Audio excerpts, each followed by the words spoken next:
This is the new Ferrari V12 Cilindri Supercar. The V12 engine is the one most associated with Ferrari. It's the power plant founder Enzo Ferrari obsessed over when he set up the company in the 1950s, so Commendatore would no doubt be proud of his company's latest effort. The Ferrari 12 Cilindri has just been unveiled at a glitzy event in Miami, and it's all about the internal combustion engine al natural. No hybridization, electric motor or turbocharger in sight. The follow-up to the 812 Superfast, the 12 Cilindri pays homage to the naturally aspirated V12, a configuration that has won the Scuderia numerous racing championships and adoring fans over the decades. With 830 bhp, it has 40 bhp more than the outgoing 812's output. This is enough to give it a 0 to 60 mph time of 2.9 seconds and a top speed of over 209 mph, while redlining at a salivating 9,500 RPM. It will cost $395,000 and will be available in Europe in Q4 2024. While no official UK price has been provided, that equates to $338,093 at today's conversion rate, which is quite a leap from the $253,000 launch price of the 812 in 2017. And it is not the only car to be unveiled. For the first time in its history, Ferrari has also announced the open-top Spider version at the same moment, giving potential clients the option of wind-in-the-hair motoring at launch. Usually, the drop-top variants arrive a couple of years after the coupe. The roofless version has the same performance figures, but has a retractable hardtop, which adds 60 kilos to the overall weight. The regular 12 Cilindri has a dry weight of 1,660 kilos, meaning the Spider tips the scales at 1,620 kilos. As is the norm with any manufacturer, the open 12 Cilindri is also more expensive at $435,000, which converts to around $372,000. This is before adding any options. The brand expects orders to average below $500,000, although presumably not by much.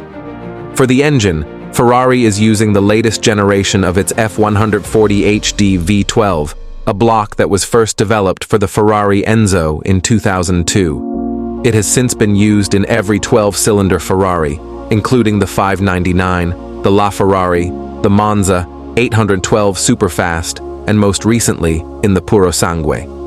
Yet it has become increasingly harder to ensure that a naturally aspirated V12 passes the ever stricter emissions regulations around the world. This is the main reason why most other manufacturers have given up on the V12, along with increasing pressures to electrify product ranges.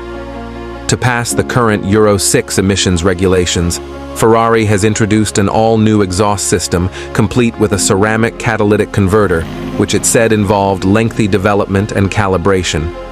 Time will tell if it softens the noise, but the engineers promise the signature howl associated with one of the firm's high-revving V12s is intact. A V12 engine powered Ferrari's first car, the 125S, which came out in 1947. Enzo preferred the configuration for its smoothness, balance, and potential for greater power, thanks to their usually larger displacements. He commissioned Gioacchino Colombo to draw up the 125S's V12. The Maverick frontman declared, "The 12-cylinder will always be the original Ferrari car." Under Enzo's stewardship, some of the greatest cars in brand history featured variations on the Colombo V12. The 250 GTO, 250 Testarossa, and 365 GTB4 Daytona all had them, as well as various other models from 1947 through to 1989. The V12 is so closely tied to the marque through these cars and its multiple F1 championship-winning machines. It's why Ferrari is so keen on continuing the bloodline today with its latest 6.5-liter V12. The 12 Cilindri continues to reference its past with its design. A sleeker, more elegant approach than we've seen in recent years, Ferrari says this car now sits in the middle of its range, representing the best of both performance and comfort. As such, it develops on a design ethos first seen with the Roma of 2020, with a combination of elegance, sportiness, and modernity, according to Chief Design Officer Flavio Manzoni. Contemporary and modern are words thrown around a lot in the design unveiling at the Ferrari factory in Maranello, 2 weeks before the official launch in Miami. Despite the brand's heritage, there is a fear of replicating anything from the past too closely. That said, Manzoni admits the front is a homage to the 365 GTB4. He quickly follows up, "There is no kind of nostalgic approach to that, as you can see." The car's black sections provide an undoubted futuristic, almost concept-like look, particularly the rear wing-shaped roof section, which incorporates the two active aero rear wings. Manzoni and his team were going for a space-age sci-fi feel. This look is less obvious on the Spider, where one portion of the black roof section is replaced by two humps that cocoon the driver and passenger. Inside, it is Ferrari's most modern interior yet, and is sadly now dominated by screens. There is a large central screen and a passenger item along with the driver's digital display. We'll continue to lament the classic analog Ferrari rev counter. Launching another big new V12 doesn't mean Ferrari hasn't got one eye on sustainability. It has said it will unveil its first all-electric car in 2025. It's also interested in synthetic fuels.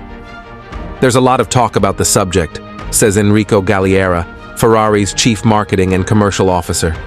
We have a lot of interest in the subject because this will allow us to keep producing one segment that is very much appreciated by our clients.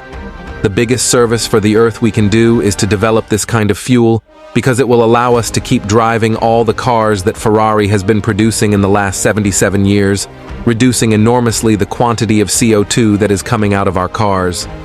We are very much looking forward to the development of the technology, and we are collaborating with some of our partners on the subject. As for the here and now, the 12 Cilindri is a truly impressive feat of engineering and design. Ferrari won't confirm whether this is its swan song for the V12, but it's hard to conceive Maranello producing many more iterations due to ever-tightening regulations. Whether you're one of the few who can afford a nearly £500,000 car or not, Ferrari should be acknowledged for continuing to go where other manufacturers no longer dare.